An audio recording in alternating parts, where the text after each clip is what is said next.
This is the magicwordpodcast.com.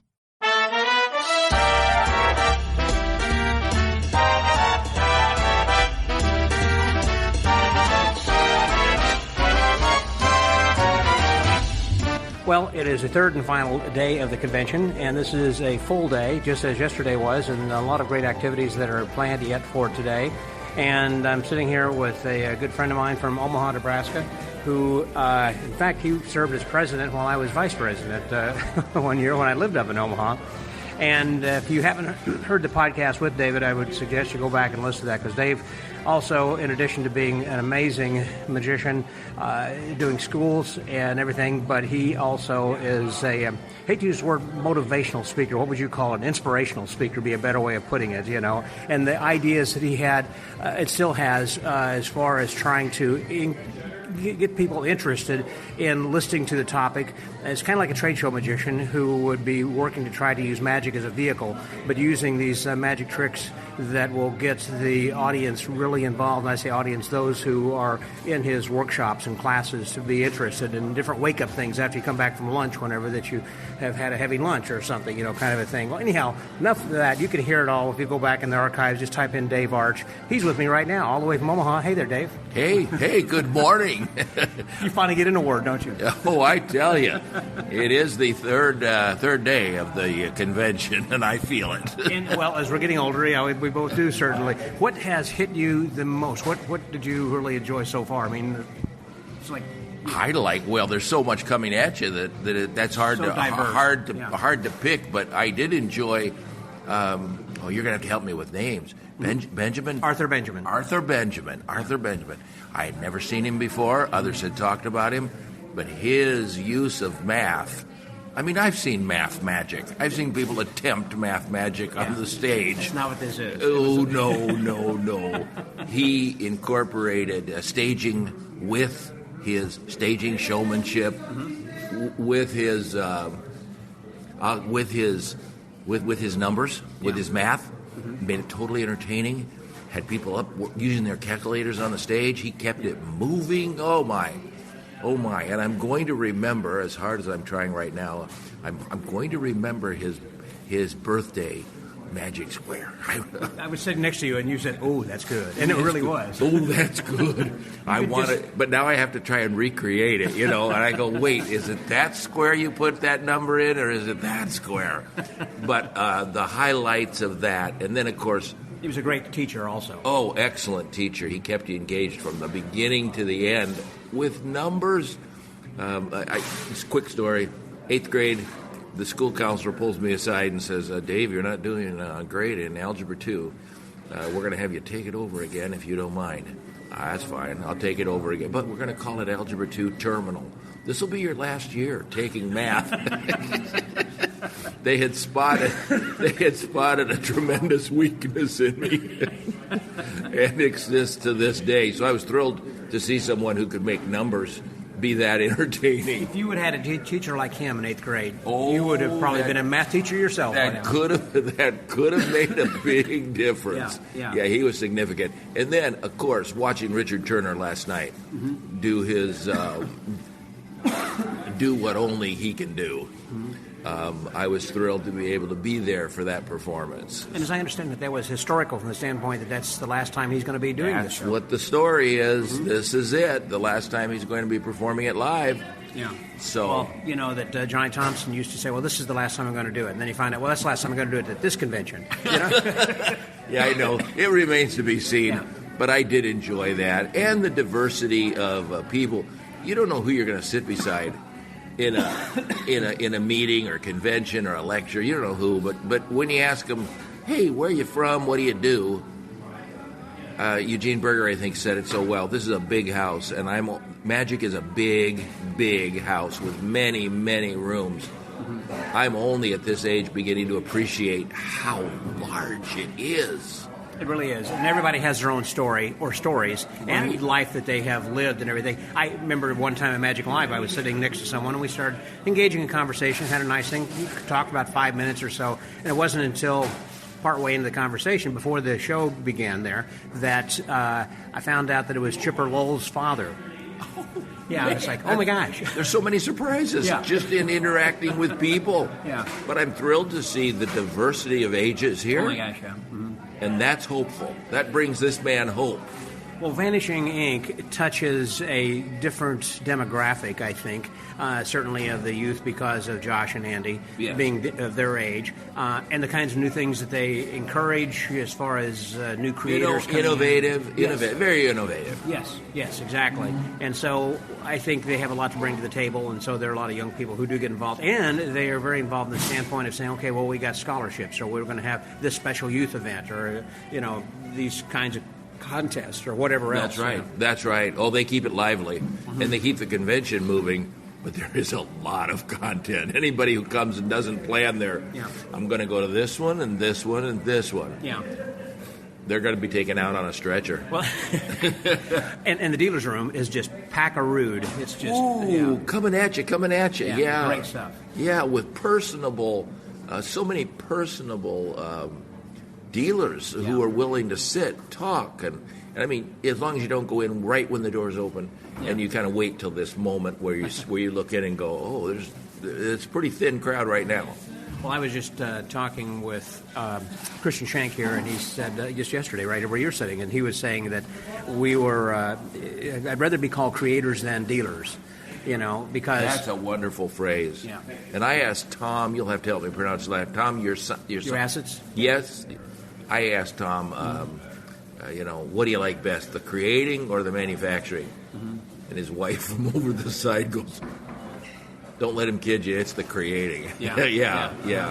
So I think they are creators. That's true. There are some people that say, like Harry Allen, I mean, he creates things too, but mainly he's a dealer. And there are other people like that, Joe Stevens, et cetera. But there are a lot of people like Mark Mason, like Christian Shank, and others who are in there. Paul Richards and many others. And of course, Vanishing Ink actually at their booth will highlight some people who are creators of some of the tricks they're selling there at the booth. That's so right. They're creators. It's just an amazing array. Amazing array, and the stories of. I mean, I'm very confident we've got billionaires here, and we've got people that are not, and. What a diversity of people, personalities, interests. Oh, it's amazing. It's an amazing, eclectic group of people. Now, you've been here before. This is your second, okay. Only the second time. And you came back because you had such an amazing time before. I did. It's my go-to. It's my go-to convention. I love it. I think what was kind of amazing to me, I don't session like I used to, and staying up late like I used to with Roger Klaus until the wee hours in the morning. No, I didn't see it, too. I didn't see it, too, today. Well, you wouldn't have seen me either. But I thought it was amazing whenever I'm walking out of the room like last evening after Richard Turner. I mean, it was a packed house then to begin with. And the lobby, the sessioning area by the registration area was packed also. And there probably wasn't anybody that was older than 22 years old that was sitting there, Not by that time. But they didn't. But they weren't missing anything from their standpoint. This is why I'm here. I'm here to learn tricks in the session. And that, Richard Turner is important, and this is an important historical event. And but he was not really teaching things. He was really demonstrating, and his presentation is amazing. And I love Richard. We've been friends for a long time. Stories that he has. What a life of stories. Oh my gosh! And I love the way he does tell the stories. And too, Dave, you probably can appreciate this as a storyteller yourself. Yes. And whenever that he starts into a trick, and then after the end of that, then he will tell a little story. And he said, "And we'll finish this. Finish this. Just hang on." And you're going, "Yeah, but what did he do to you?" Yeah. What an amazing life, and so many highs and lows. It's amazing. Highs and lows, and he's frank and authentic about it, and tells it all. Yeah. I enjoyed also the talks we had yesterday. I want to say a TED Talks type of thing, that ended up where they segment into the same session. You'll get to 4 or 5 different people. Right. Yes. Right. And I thought it was interesting. I mean, that they were all completely diverse, of whether it was going to be cards to mentalism or like Richard Hatcher was talking, about Jewish magicians. Yes. Which I thought, to me, the funniest line was after he had come out and that Harrison Greenbaum had come out and said, well, we've had a Mormon talking about Jewish magicians, so I'm a white guy who's Jewish going to be talking about black magicians. And Diversity. Yeah. We got it. In comedy and everything. Yeah, very good, very good. No, I'm enjoying myself immensely. I'm looking forward to today. And tonight's going to be a great gala. That some of the people we just talked about are going to be on. We still have not yet seen Ossie Wind. No. He's going to be on this afternoon, and then I'm sure on the bill then tonight. And I understand Jay Sankey was supposed to be here. I haven't seen him yet. No, I haven't seen him, Yeah. but he's releasing his.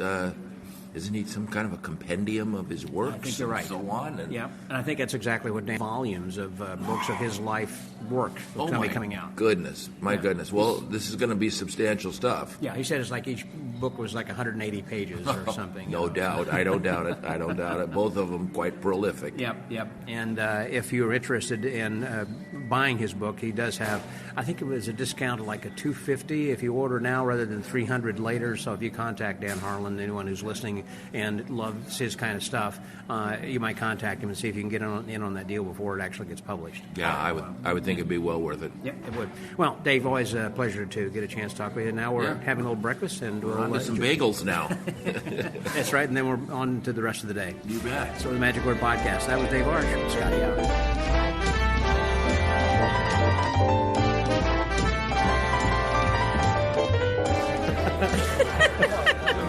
Martin, sorry, Portello. Martin boys, who am I thinking of? Portello. No, Portello, that's right. Yeah, you can say that. You can say that, yeah. Eli, Andy. Yeah. Yeah, Okay. I'm Eli, this is Andy. I know, but we really, I say Portello, You which say is correct. Portello. Yeah. Isn't that right? Yeah, that's correct. Yeah. Okay. You're saying it correctly, yes. Yeah. Well, why do you go by Martin then? Because it's easier to remember. You don't say Martin, do you? You use I just go Portello. Eli. Eli, like Elvis. Eli. Yeah, that's it. Yeah. That makes it easier. It does. Makes Now, it you're like- working a lot of cruise ships then, is that right, Eli? We got river cruises, yeah, up and down the Mississippi.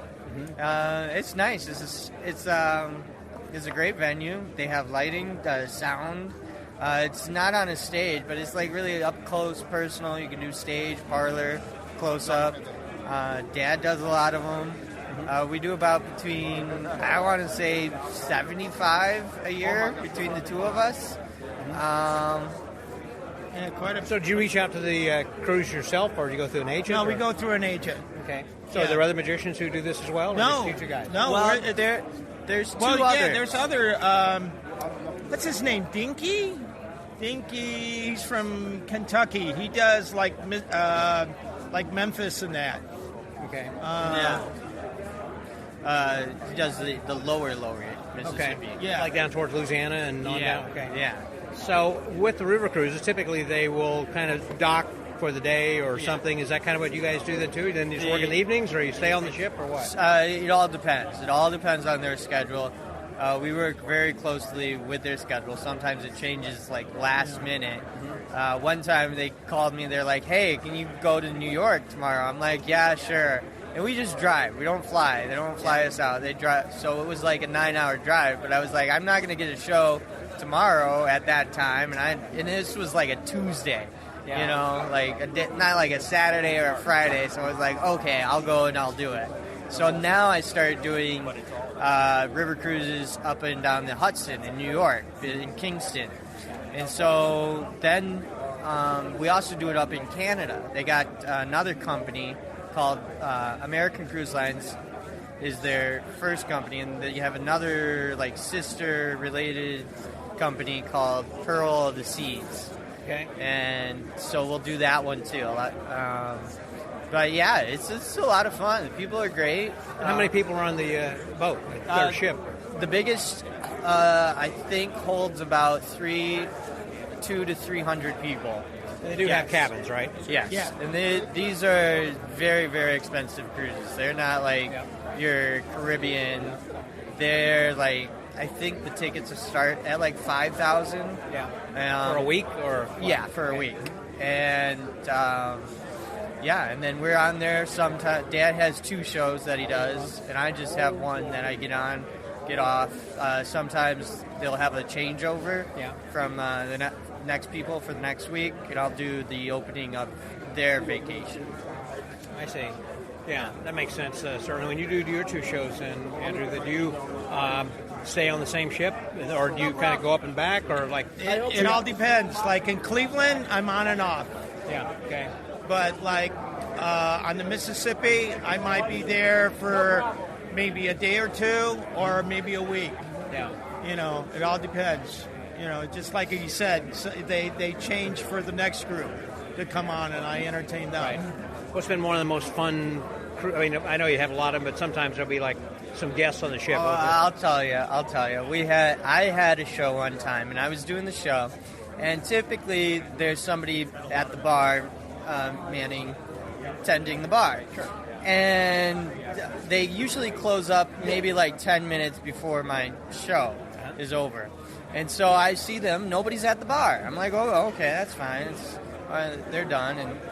And so I'm doing the last trick, and I take my bow, and I leave, and I go off stage, and all of a sudden I hear the crowd go, oh! I'm like, what the heck just happened? So I race back outside. This guy fell over. Oh, wow. This guy fell over. His head's bleeding. He's on the floor, almost unconscious. He didn't fall into the water. He fell on the ship. It fell on the floor in the ship, in the lounge. Yeah. And so I was like, is there a doctor in the house? And this 80-year-old stands up and says, I'm a retired doctor, checks him out, does this thing with his fingers and his eyes, and says, oh, the guy's good. And I'm like, no, he's not. I'm like running around this ship. I mean, they're big ships, but they're not like massive. So I was running around the ship, and I was like, guys, there's somebody unconscious. And the whole crew's like, what? Oh, like they woke up, and I'm like, come on. Don't they have a ship doctor? They don't sometimes. Wow, okay. Sometimes they do, sometimes they don't. It all just depends. Well, that doesn't sound like fun, but Yeah, that's the most memorable, at least. That was memorable to me. That only happened once. It doesn't happen every single show. I really knocked him dead that time, too. The guy ended up okay. Had a good ending to the story. Yeah. Okay. Not going to leave him like he died. No, Okay. yeah, he died, and I was the magician at the funeral. No. Yeah. You put the fun in funeral. Right. Yeah. One of the reasons I want to talk to you two guys in right now in particular, I'm glad that you're together because, Andrew, I saw you yesterday and I was asked about Eli. He said he was coming today because that we go back way back with the Redcoats, and you guys have been in the area and have been attending the Magifest like gray forever. coats now. No. Gray coats. You've been probably coming since, your mom was carrying you in a stroller. I was a kid. I was like 6 running around. So when was the first contest you entered? Because I always think, of you and the Reed sisters as being the ones who are always winning in the contest. It was like 02, 01. Something like that. I think he was like you were 5 or 6 years old. Yeah. When your first contest? His first contest was at Abbott's. Abbott's was the first. That was when he was 5 years old, and he walked away with everything. Yeah. I mean, it was like $850 that he won. Oh my gosh! Yeah. I thought you were going to buy the world now. Yeah. And then we came to That's without inflation. to the Magifest, and like little by little, he won the IBM twice. IBM. Was it twice? Twice. He won twice. I won in when that? I was 17 and once when I was 10. When I was So both 10 juniors. Yeah. When I was 10, they lowered, because I was winning Abbott's and Magifest. They heard about me, and they lowered the age so I could get in, because it was like 12 and I was 10, and they're like, we want Eli in. So yeah, I see all these kids on America's Got Talent. I'm like, I started that. And here I am eating popcorn. I started that. And also that you guys were on network TV with Wife Swap, in which your wife, your mom, had gotten swapped over with another family. Yeah. And we've talked about that, I think, in the past. We're on Hulu. Is that right? We're You go back and watch on that Hulu. episode. If you want to watch it, we're on Hulu or YouTube. You can watch it on there now. Okay. No, I don't think you can watch it on YouTube. I think you can. Nobody cares about YouTube anymore. What is the new thing? Is it TikTok, I guess, or what's it? It is TikTok. There's a bunch of magicians really good on TikTok. They just make videos, and sometimes I'm just like, they're doing the linking rings, and they got like 1 million views, and I'm like, I could have done that. Well, now, seeing the way that this convention has evolved from the time that Jeff Hostetler and the Redcoats had done that to then had a little bit of a layover, didn't do anything before Andy and Josh had picked it up. So how do you view the new and revised convention compared to the old I one? like the talks. I really like, like yesterday, Brad had a great talk. Lance Rich That was a fantastic talk. Yeah, about talking about the first history magician of in Vegas. Las Vegas. Yeah. That was great. Richard Hatch. Yeah, He had magician. a wonderful talk. Harrison Greenbaum was absolutely hilarious. Yeah. That's what I really like. Before we just had the lectures. Somebody did a trick and da-da-da. But I love hearing the talks and the history and all that. Yeah. Yeah. You've seen it kind of evolve also, obviously. Oh, yeah. And they had contests, and now they don't. Yeah. It's evolved quite a bit. But when I was younger, I was running around. I wasn't really paying attention to lectures. What 6-year-old's gonna sit down and watch people do passes all day long? Well, you're young now, so do you stay up late in session with some of the guys here? Yeah. Sometimes I do. It's just a lot of fun. It's basically the talks, the shows, and just they've really improved it. They broke it down and they made it better. This has evolved, I think, to something completely different, and this seems to be something that's hit a good nerve, and everyone is participating and being involved. And I think we're about grown out of this hotel, too. Well, that's true. We've grown to this hotel, but now we're about to outgrow it and find yet another one. And I know that they always have an overflow because they only have so many rooms, and so I think last year I had to stay like a block away over the Sheraton. Walking back I and think forth. Andy and Josh has made enough money to Buy the hotel. to buy a hotel, hotel or construct one. Right. They should have the Vanishing Ink Hotel. Yeah, you should have the Vanishing Ink It's actually hotel. outside, right next to this one. Yeah, you can't see it. It's invisible. But yeah, they have it. I think I parked my car there. Guys, thanks very much. Always good Thank chatting you, with Scott. you as well. Thanks. That was Andy and Eli. Scotty out.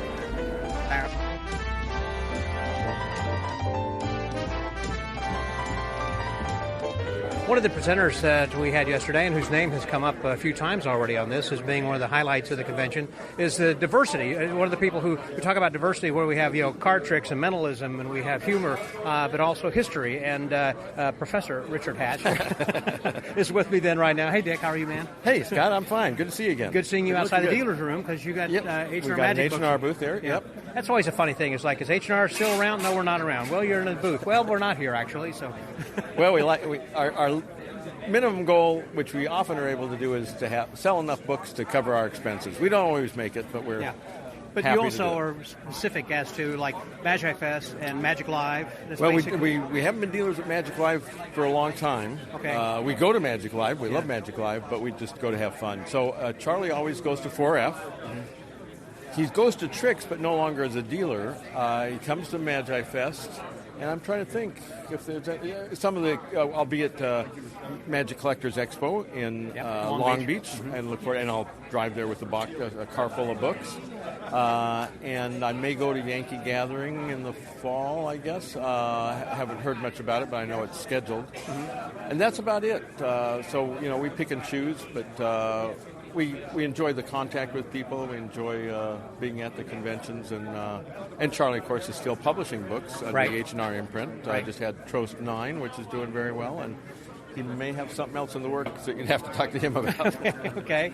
Well, the thing that you spoke about then yesterday had to do with the Jewish magicians. Yes. And is there a book that is available on that for people? Well, right now, it's not on their website yet because they're waiting for a shipment from China to arrive. But the latest Jibissier, the Conjuring Arts Research Center biannual, I guess, twice-a-year publication, the current issue, which came out this month, has 2 features. Of the 4 features in it, the first one is by Max Maven. It's called Magical Jews. It's basically the text of a PowerPoint he did, and you can find his PowerPoint online, and it's really good on the topic of why are Jewish magicians so prominent in the field. They're like less than 2% of the population in America, and have never been much higher than that, and yet they're 20% of the well-known magicians.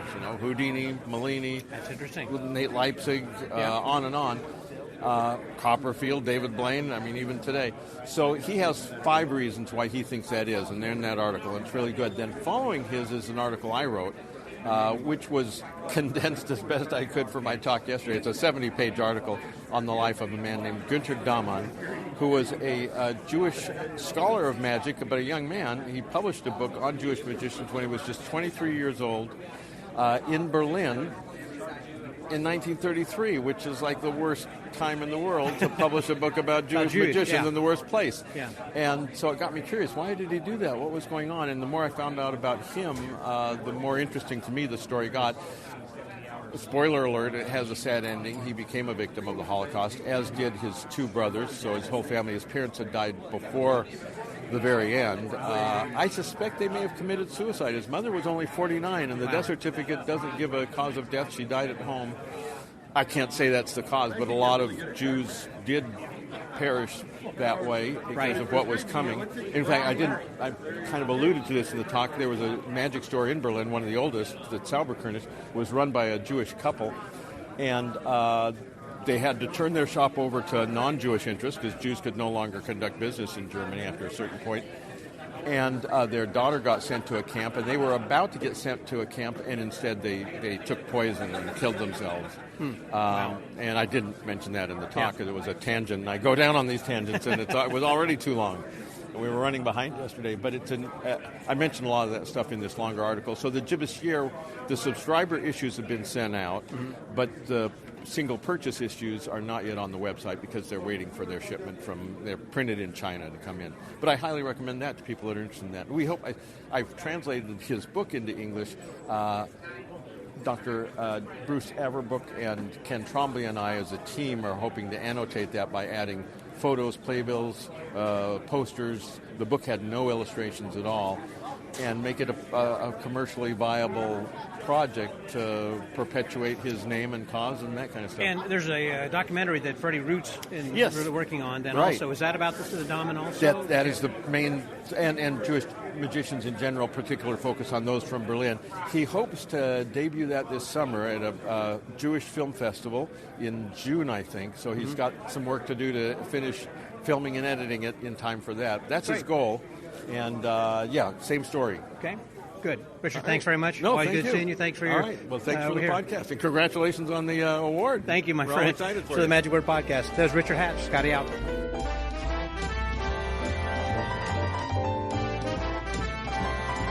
I wouldn't be Magifest without talking to one of the organizers. I haven't had a chance to see Andy, but I finally got to see Josh. Joshua J., how you doing? Good to see you, man. I'm here. I'm glad you are here.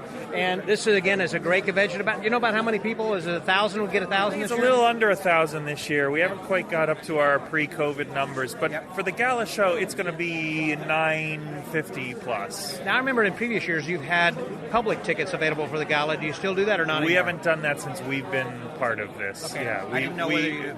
We had to make some decisions, and the decision we made was to have the gala show here in the ballroom where we wouldn't have to deal with buses and catering across town, and so that's what we. Well, the Renaissance Hotel is a great venue, I think, right now, and we're getting to be kind of maxed out. Before long, are you going to be opening up the Vanishing Ink Hotel? Yeah, it's in our plans, the Vanishing Ink Resort and Hotel Complex. Speaking of that, when is going to be, and where will you be going on your next international travel with? You've been to Alaska. We have a retreat that's sold out that's going on a Nile cruise, and we'll be in Washington, D.C. We're about to announce later this year. And then, as for me and my travels, I do Carnegie Hall. There's a sold-out show in a week's time. And it's already sold out now. Yeah, it's already sold out. And then I do a month-long residency in New York, and then one in Chicago. And then I think it'll go to L.A. and Paris after that. So have you got an agent who's booking that all, or are you kind of doing that yourself? No, there's somebody who's booked it all out, and that's been very helpful. So, yeah. Did you go to the session, or were you... Yes. Okay. No, I was healthy at the session. This shingles thing came about just when I arrived here. Yeah, well, that was too bad. So it's something you might have caught over in England and brought back with you? You don't catch it. It's viral. It's just a viral thing. Yeah. Okay. Yeah. And so how was the session this year? It was great. It was one of my favorite ones that we've ever done. And I know we always say that, but it's always true. We always seem to find something that makes it... What made it this year? Kind of special.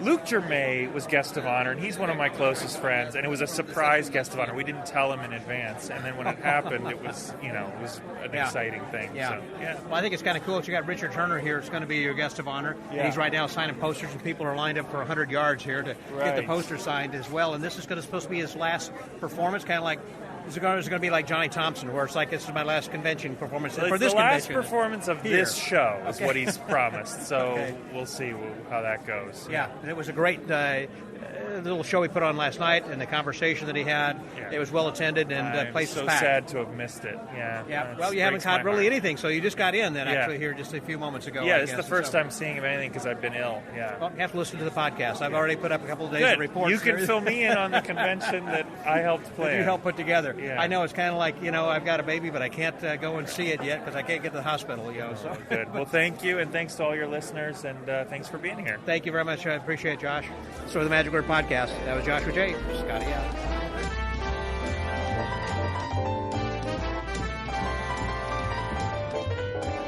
One of the organizers, there are so many people who organize. I mean, Josh and Andy are really the face of Magifest, but there are a lot of people who are swimming beneath the surface who kind of make this whole thing happen. And I'm with one of them right now who's the CFO, and also has his own podcast. What is it called? Erudite Magic on YouTube. Erudite, in which you talk about books and different kinds of things. Absolutely, for almost the last 4 years. Is Jeff Kowalk. Hey, man, good to see you. Good to see you too, Scott. I'm glad you're here. Thank you, and I've signed up already for next year as well. So That's great. We're excited to be back. This has been a banger of an event, I think. I think there's been a load of talent and great turnout, and it's been a great time. It really has been a lot of fun. I was asking Josh earlier when I saw him about whether they would hit 1,000. He said close, but not quite this year. Right. We've last 2 years we've been right at just at 1,000 people, and I think that's a great number. It gives a lot of people opportunity to connect with people within the micro sections of Magic. The people who love Erdnase and the people who love mentalism, and we've implemented the new base camp thing, which allows people to Explain connect. that, what the base camp is. So base camp was the brainchild of our marketing director, Damian Jennings, and he came up with this idea for the session that when you come to a Magic convention, sometimes you don't know people, you're That's true. uncomfortable. Maybe it your could be- first convention. Right, first convention, or you just don't know anybody in the area. And this idea is to connect people. So we tell people that are coming, you can sign up for base camp as a new attendee or someone who wants to get to know people, and you can also sign up as someone to help out with base camp if you're a regular attender or you want to just help new magicians or new people to feel comfortable. So we're connecting the two sides of that coin, right, that say, I'd like to meet some people because I don't know anybody, and I know a lot of people, but I want to help connect people. And so it's been an absolutely great success. We're going to build on it. This was our first year to do it here at Magifest and at the session, and we're taking away what we learned from it, and we've already received a ton of positive feedback. I think a lot of people got connected, and that's what this is about, is the community, right? You come to a Magic convention because you get to see your friends. I get to see Scott Wells, who I only see once or twice a year, and, connect and see how things are going and what you've been up to. So, Well, I hadn't heard of the base camp, or I didn't know exactly what that was about, but as I was signing up, I said, you want to be in base camp next year? And I thought, okay, what is that? And she was explaining how, you kind of go over, you got a side room, and you can kind of mentor people, as you wish, and they might even assign a period of time for you. And I said, sign me up. I'd like to help. that's right. We have time slots for people and a dedicated space so that people know where to go and connect. Because again, that's what it's like going to college or something like that. Some new place. You don't know where you're going. You don't know who you're going to know. And I love that because it's not just for youth. I mean, that you're very involved. I mean, Vanishing Inc. and the Magifest has traditionally been, particularly since Josh and Andy have taken over, very much involved with youth and trying to get more youth involved with the scholarship programs and different things like that you do. But then, in particular, this is going to be something I love because it involves, as you say, a lot of people who you're intimidated when you come to a big convention like this. It's not like when you're going to be going to a regional convention of less than 100 people or so. When you got close to 1,000 people and you don't know anybody and you're thinking, I don't feel really comfortable sitting at this table with Aussie Wynn, for an example. That's exactly right. So this is a great way because so many of the people I've seen working, yourself included, so many people. So you're able to connect them. Hey, John, come over here. Do you know my friend Susan over here is a magician? And it's just able to connect people. And as far as the youth program, this has been another great year for that because we all recognize that the youth that's the future of Magic. And we really need to be investing in that. And I think that the guys have done a great job over the years of really honing that program. And then Carissa took over kind of this year to help us, and Carissa Hendricks, and did a fantastic job of getting all kinds of people involved and really giving it.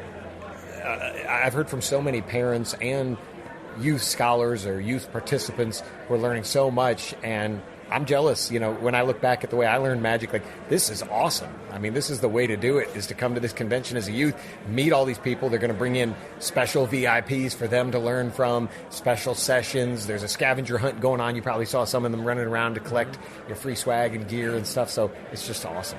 Now, I know that the IBM and the SAM and some others, of course, are involved with scholarships, or I should say scholarships, but with youth trying to encourage youth, particularly Lance Burton has, and Jeff McBride have had things in which, like before the IBM convention, they'll be having something like this. But this is an ongoing thing that goes throughout the convention. So there's basically 2 conventions going on in a way. Is that right? Or Right. It's an intermingling of the 2, but you're right. It's a mini convention for the youth because they'll have special breakout sessions. It's not and too it's on many. the agenda as well, Yes. I've noticed, yeah. Yeah, for everybody to know. And it's they'll have special sessions, but then they'll also be back in with the main convention for some of the events. So I think it's a really nice blend where they're getting that hybrid of the regular convention, but there's also pieces that are culled out specifically for them. And Chris has done a great job of making sure that people to meet, help them to connect with others within that group to advance their skill level. Sure.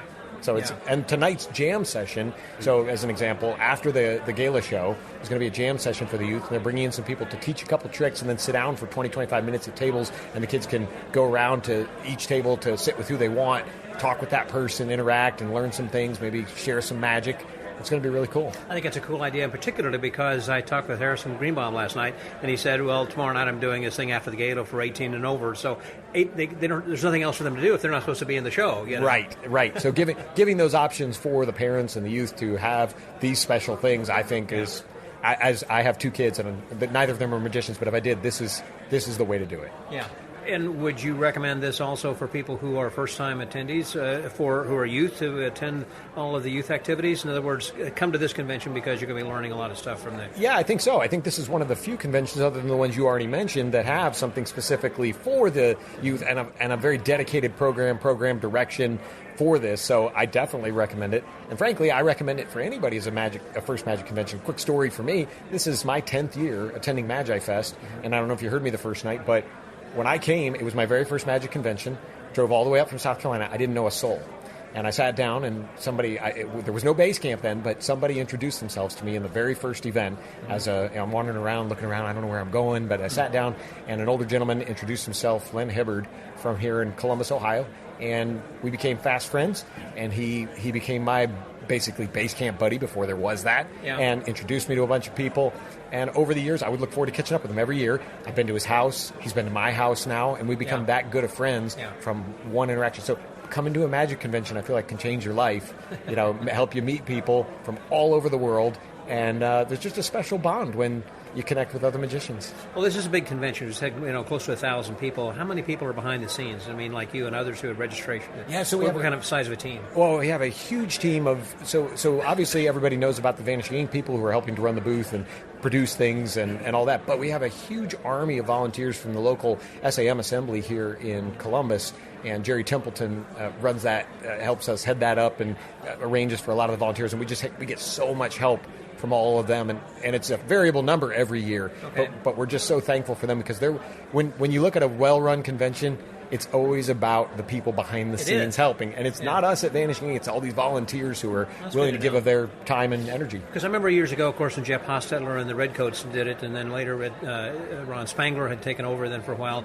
I think that after 40 or 60 or how many years it was, they were probably had to get burned out. I mean, preparing for this every year after year after year, and the same people doing it also, and so I can understand why they took a breather for a while, and then Josh and Andy, took on, and it's kind of like, hey, let's do that again. So they've got I'm sure you say a lot of the same people who were passionate about it before have renewed that passion. Absolutely. I've heard from a lot of people in the volunteer pool and otherwise about the history of Magifest, how many they've been coming to, and the things that they've learned and seen over the years, and it's always fun to hear about that, as well as get feedback from attendees about what they liked and didn't, and we always take that back to the drawing board and say, how can we make it better and provide more value and more fun and more magic? Well, that leads my next question. I was going to ask about what it is that you've been hearing so far. It's been like the most predominant compliment or act that you've heard people talk about. Absolutely. Well, so a couple things. The one big thing that I've heard about is a lot of people love the base camp thing, the idea of helping other magicians.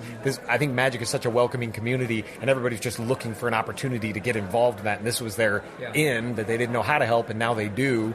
But I've also heard a lot of feedback. Blaze Sarah, I think a lot of people really...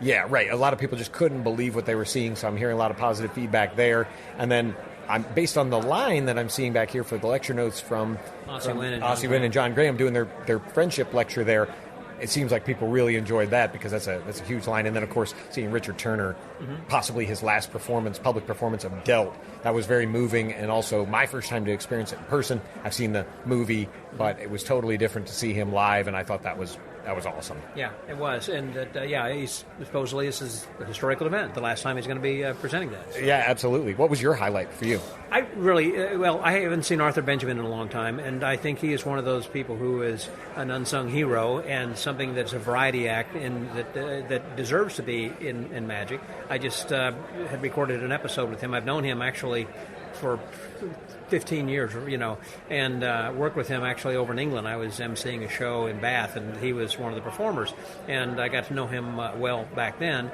But he's, because of his other full-time job, as a professor at Harvey Mudd, he doesn't really get out to conventions much, and of course he's more known for his 10 million people who watch his TED Talks and everything like that. Anyhow, as a math magician, it's phenomenal. I just love the way that he teaches. I like his way of handling that, as well as something that is a little bit different.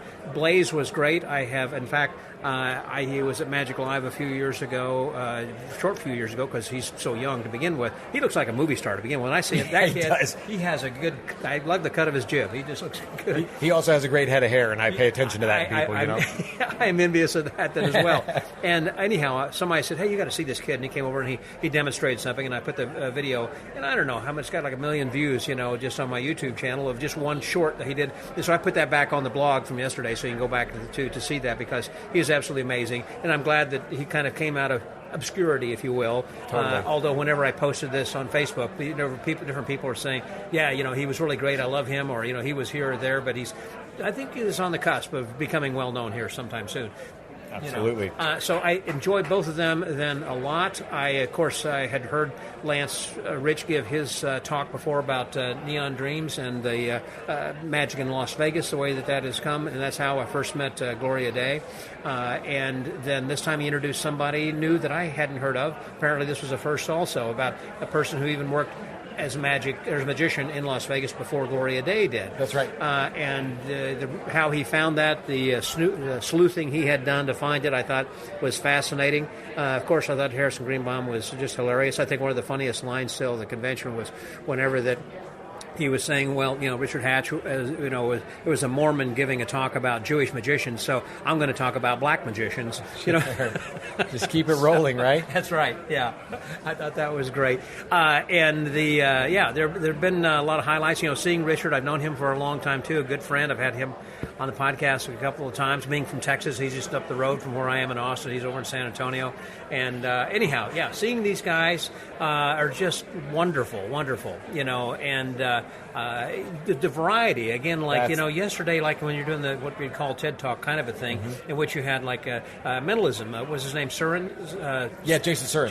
Surin. Yeah. And then did a great show then last night. But, the ideas he was talking about, I thought was good. And then you kind of add that again with what Rich was talking about, and something different with the historical perspective that Dick Hatch was talking about, and then what Harrison. I mean, it was all just a good variety. Bang, bang, bang. It's like, if you don't like this, you'll like the next thing. It was great. And that's what in hearing you recount this, I'm like, wow, yeah, you're right. There's so much variety to all this. If you don't like cards, no problem. There's also mentalism, and there's all kinds of stuff, and a mathematician. And when you see that kind of lineup, there really is something for everybody, to say nothing of the fact that there's the dealer's room and the sessioning going on. Oh my gosh, yeah. Yeah, that was something that really got me then, Jeff. When I came out last night of watching Richard Turner, and there was a room full of people sessioning out here. It's like, well, why aren't you in there watching history being made right now? Seeing this guy, but all these kids, and I say younger people, I didn't see anybody over 20 who was sitting out there. It must have been 60, 70 people, and they were all sessioning, and they were getting something out of this, then as well, right there.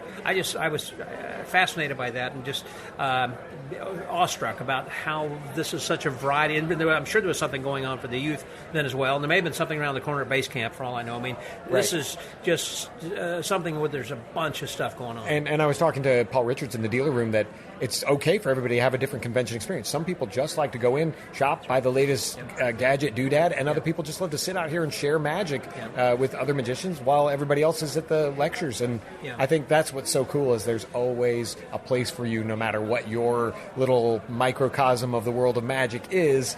There's somebody else here at a convention this size that you can enjoy, have fun, connect with, and hopefully build lifelong friendships. That'll just keep you coming back to where you look forward to seeing them. Yeah, those friendships that we enjoy, then we are deepening, it seems like, every year. There's a group of us who go over to Jack Ruby's steakhouse every year then, too. This is like the third year I've been with them. They've been doing it for some time. That's right. So I've just come up with a new name for the group of us called the Magifestas. I love it. Yeah, little traditions, and you do your martinis and things like that. So, on Thursday night, people are looking for me, saying, hey, we're going to do Magic and Martini Thursdays, and so it's going to drag me into the bar. It's like, you don't have to drag me too hard. You don't have to twist my arm. I started a new thing, and I've seen a lot of people doing it here, too. A lot of chess players that have connected here. I saw people playing backgammon over there. Absolutely. Yeah. So now there are people bringing board games and finding out that not only do we have magic in common, we have all these other things in common. As I was just talking with Arthur Benjamin just an hour ago, he was talking about one of his bucket list things he's working on is a book about backgammon, because there is math involved in some of this, then as well. And of course, there are backgammon groups who are dedicated as well. And so it was like 15 minutes later, then I see somebody with a backgammon, and I'm thinking, oh my gosh, right? Manifestation here. He's mentioning it, and here it is. It is. You don't know what you're going to be seeing here. This is a great convention, and one of those things I'm trying to cut back on conventions. There are so many that are just great. I went to 13 conventions last year, and so I'm trying to cut back to at least half if I can this year. But don't come back on ours. You need to come back to ours. Well, I will. This is always the first one, it seems. I was really hoping and expecting to see snow and ice again, so I'm disappointed. It's been an incredibly warm period here in January in Columbus. I mean, I'm here in Ohio all the time, and couldn't believe how warm it is, but we'll take the reprieve from the snow and ice, I guess you will. Jeff, thanks very much. I appreciate your time, as always. I know this is hard pulling you away because you are so busy over there, so thank you for all that you've done and continue to do for Vanishing Ink and for Erudite Magic. Hey, thank you, Scott. Appreciate it. So the Magic Word Podcast. That was Jeff Kowalk. Scotty out.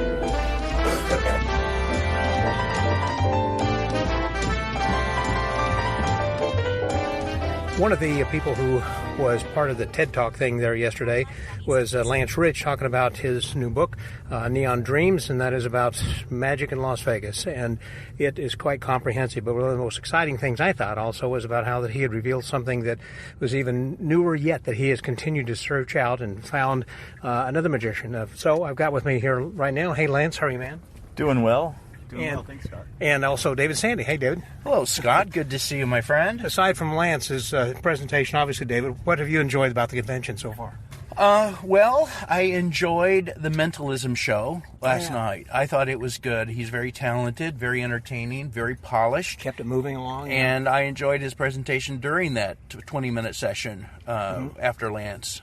Yesterday afternoon. So, and I'm looking forward to tonight's show and the late night event. Yeah, Harrison Greenbaum is going to be doing an 18 and over type of thing tonight. So. Yes. Do you fit in to that?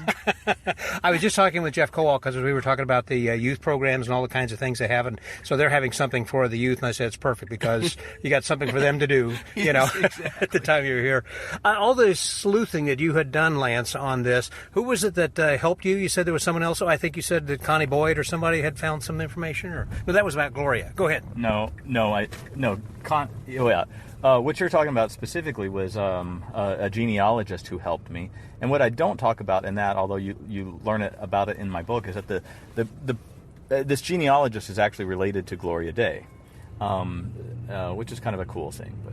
But a lot of people helped me along the way. Bill Mullins, who I thought I saw here, but maybe he's not here. I don't think so. I haven't seen him. I didn't know Bill Mullins. Max Maven introduced us, and Bill's a great resource. And I mean, just along the way, so many people have helped. Open up their libraries, and UNLV research has been great, or UNLV special collections. I mean, just a lot of folks. I thought what was interesting also was that the gentleman who you found as being the first magician to work, not necessarily on the Strip, but the first magician in Las Vegas to perform, is also from Ohio. And here that we're at a convention and we're in Ohio, and that he started here and ended up dying here. That's right. Yeah, he's born in I think Washington County, Ohio. What's his name, by the way? His Professor J.V. Morris. That's how he was billed in that's how he was billed as a performer. And he performed in Las Vegas at the newly built Opera House in 1908. And he was, as far as I can tell, the very first magician ever in Las Vegas. And yeah, he was born in Ohio and ended up dying in Ohio. And he died in Ohio in a traffic accident, didn't he? Yeah, you got hit. Well, and we are in an Uber as we speak, so I hope we do not meet the same fate. He got hit by a car. Got a great Uber driver, though. Yeah, this will be fine, I'm sure. He got hit by a car, so... And this is a Tesla. I don't think you can hit somebody, can you? Don't they have like built? Yeah, it'll stop. Yeah. So at least we're not going to do that to somebody else. So. Yeah. But yeah, it really is a great story. His story is interesting, and hopefully the way it's presented in the talk and in the book, Neon Dreams, available from Vanishing Ink, is kind of fun. In fact, there's a new issue of Magical that's just about to hit newsstands. So if you talk to Julie Ng at Magicana, even you can pick up that issue of Magical, which has an excerpt from my book talking about J.V. Morris, Professor J.V. Morris. And when we talk about him being a magician, it was not just magic, we did some ventriloquism too, is that right? Or? Yeah, he's billed as Professor J.V. Morris and his cabinet of new curiosities. And he was a magician and ventriloquist. And he did like sleight of hand with coins and such? What he did is a little harder to tell. He obviously did some puppets, some ventriloquism, and some magic. I'm trying to think of... There's one decent review of him. Most of it just seems like press that he probably submitted to a newspaper when you kind of like go through the archives of every mention that you can find. And actually, Richard Hatch, he helped find some newspaper clippings as well. But... yeah, so, I mean, it would have been stuff that was kind of some proppy stuff that was standard at that time. And the other people that you talk about, again, bringing it all the way up through modern day, I mean, from Siegfried and Roy, and, I mean, from Gloria Day all up to... What is the most recent person in your book that you write about? Well, the penultimate chapter that's in the book talks actually about a lot of what's going on in Vegas right now. So it kind of chronicles in a kind of a unique perspective awakening, which is not a magic show, but it's a show that has a lot of magic and like really unique magic in it. Effects, yeah, that Paul Keeve created. And I mean, it's kind of interesting to read in the book about that, because it's like it was happening as I'm writing, so it's very like kind of current information. It talks about David Blaine. There's a chapter or a subchapter about David Blaine. It talks about like currently I'm trying to think of some other, like the current... Matt Franco, Shen Lim. So, I mean, it really does go through the current day. There's almost like a year in the life of Las Vegas of 2022, which is when most of it was written. That's just like some bullet points of here are some notable events. And as I say in the book, Vegas history is still being written. So all of these like bullet points from like 1 year in the town aren't... I mean, it's like... It seems like a lot in that 1 year, but then in 20 years, it's just one more year in an already very bloated story of a pretty incredible story. That's pretty true, because when you look at what's happening in Las Vegas in the past and continues to, and that is that they tear down hotels and implode them and build another one, in their place. And there's always something happening. It's a constantly evolving city. Yeah, there's an MGM executive that I talked to, and he gave me the best quote, which is also in the book, exactly about what you're talking about, just the nature of change in Las Vegas, and how he can't to have supported and loved the city the way that he does. He can't like knock some of those things, because that has always been the nature of Las Vegas. Yeah. That change and that evolution, and he says it much more eloquently in the book than I just did. But well, something obviously... buy it to read what he says. Buy it to read what he says. This begs the question, obviously, if you're planning on some future date, maybe 10 years from now, of having either a supplement or a number 2.0 or what? Yeah, I think that would be great. I think, what I don't want, what I didn't want this book to be, and what I don't want to do is just like, here's everything that ever has been. I mean, it does talk about a lot, sure. But what I really wanted to pick out were stories, like really interesting stories. And in some cases, like this show that called Spellbinder, there's a big chapter on that, and in the great scheme of things, it's Spellbound or Spellbinder. Spellbinder. Okay. It's a show that ran for 2 nights in Las Vegas. All right. And so it's not the most important story in Las Vegas history, for sure, and it's not the most important story to its history, but it's a great story, and it's a story that's never been told before. It's never been in print before. So I wanted to document that. And I think we are arriving at the restaurant. Yeah. We're getting to that point. That's right. Yes. We have arrived. And so now that you have relaxed, you enjoying the convention even more than Lance? Yeah, it's nice to go early and do the thing and then be finished and sit back. Yeah, as opposed to like stressing the whole thing about like what's going to happen and what's going to go well or not. You're looking forward, David, also to the Collectors Expo coming up? Oh, definitely. Bill Smith has put together a fantastic program, and it's on the Queen Mary. Great city, great venue, and the great friends are going to be there. So yep. I'm looking forward to seeing you and everybody. I'll be there then as well. Well, we are here. We have arrived, and it is. In case you're wondering, by the way, we are at Schmidt's German Restaurant, and one of my favorite places. And whenever I come anywhere near Columbus, I try to make this on our list as one of the places to dine. And if you haven't been there, you need to make it. Of course, many of you know that I was at Oktoberfest in Munich last year, so I do love German food and German beer, and here we are for the Magic Word Podcast. That was Lance Rich and David Sandy. Scotty out.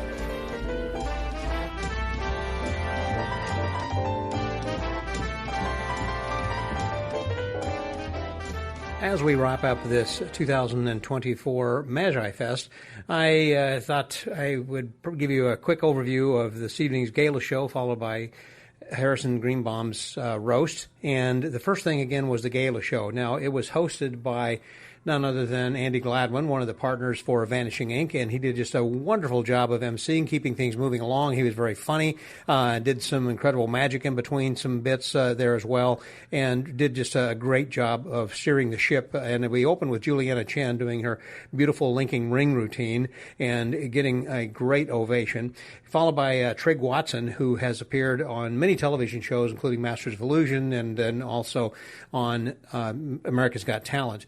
And he had a couple different turns. He had come back a second time and was showing the act that had moved him forward on America's Got Talent, that he had demonstrated using modern technology and using a giant screen that looked like a screen from his telephone. We then next had Alexander Koblikov, and he is someone that I'd heard about before. Seems like Stan Allen had told me about him. I don't remember seeing him perform, but I would have remembered that because he had two different turns also, one of which he came out and did some foot juggling. Actually, there were balls on the floor, and he rolled them onto his feet and would toss them up and juggle from one to the other, and then over his back, and then up to his hand, and it's hard to explain. The second one, he used some regular juggling balls and then had a sailor's cap, and he would throw the balls up, and it would get caught in his hat and kind of roll around and different things. He ended up doing 6, 8, and then finally 10, juggling 10 balls. It was amazing. The guy was incredible, and of course received a standing ovation. We had Arthur Benjamin, who did I don't know what to say other than just an incredible feat of math magic. It was something that where ultimately he took a 5-digit number that was selected by random by the audience by 5 different members, and then he squared it in his head. Now, he couldn't do that as quick as a calculator, although he did a few other demonstrations showing how he could do things quicker than a calculator, but that was just pretty darn amazing. The Montreal Trio were 3 guys with Yannick and Michel Huat and another gentleman, and they had reprised an act that they did at the 4F convention this last year that was absolutely hilarious. In fact, Harriet Jacobson was sitting next to me saying that was the funniest thing that she had ever seen. It was absolutely hilarious. Basically, they are on this plastic mat, and they're lying on their sides or backs, and it looks like they're walking, and things appear to be floating or moving around indiscriminately as if by magic. And so they do magic. It's not black art. It's gravity because of them laying on the mat, but there's an overhead camera looking down on them. You can kind of get the picture. Hard to explain other than just that, but just trust me, it was very funny, and they received a standing ovation then as well. There was deserved one then as well. And then, as I said, Juliana Chen had started earlier, and she came back then with an act that she is well known for, which was her card manipulation act, and closed the show. Great gala, and it was so much fun. The end of the evening, there were a couple things. One had the late night Young Magicians Jam, in which they had their own area, and some of the parents or guardians can go and watch them. And Carissa Hendricks had been involved in working a lot with the juniors as well as many other people. But I'm saying there was something for the youth, while those who were at 18 and over were privileged, maybe that's the word, but got to see the show, a roast that was the State of the Magic Union, I guess is the best way of putting it, by Harrison Greenbaum, in which he kind of recapped things that had happened back in 2023 up to some current things that have been happening, and no one was safe. I mean, not Chris Angel, not Murray Sawchuk. Golly, I mean, there were... If your name was up there, you were getting roasted. And Richard Turner and so many other people, many people, and Ossie Wynn, people who were at this convention then as well were roasted. It was funny. I didn't see anybody walk out. A lot of groans. It's like, oh, too soon, or Holocaust jokes. I mean, nothing, religion, there was really nothing sacred that Harrison had held back on, and so he let it all fly. But again, it was advertised as being for 18 and over, and if you didn't think this was something you were going to be enjoying, then you shouldn't be attending the show. And anyhow, very funny, good way to end the convention. Then afterwards, many people retired to the bar before it closed. That was another kind of bad thing. I don't know why, but the hotel insists on closing the bar at 11 o'clock. And they also will continue the sessions long into the night, I'm sure. And again, the juniors have stuff going on. And then there's bar magic that Blaze Sarah was doing, which they set up some chairs in the sessioning area out in the front of where the main theater was and everything, and be performing there. So anyhow, it was just a wonderful gala, a great roast, very funny. This convention just had it all. It had everything from close-up sleight of hand that was unbelievable to feats of juggling and juggling numbers with your mind, as well as history and mystery. Just a lot of things that were going on that were... It was perfect for magicians of all ages.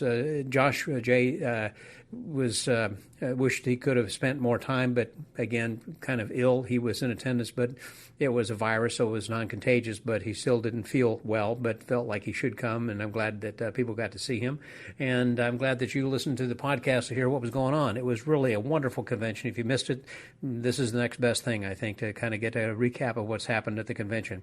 And there was a lot of fine dining and a lot of fine friends I got to see. Because it is Columbus, I had an opportunity to go into Germantown, which was another joke that Harrison Greenbaum said, not for me. As a Jew, but enjoyed some fine German food with several friends, David Sandy and Lance Rich, and then also with Harriet and Jacobson, and we had a great time, great dinner. And anyhow, that was, I think, just about all. You've heard that we had a good convention. You guys got to come next year. You should sign up to come to Columbus. This happened to be the mildest weather, I think, on record as far as a get-together. I mean, as a Magi Fest would go. So hopefully it'll be warm again next year, because I've signed up early. I've been one of the early bird registrants. This is one that I really don't want to miss. It's a great convention. Hope to see you here next year then, too. So for the Magic Word Podcast and in Columbus, Ohio at the Magi Fest, this is Scotty out.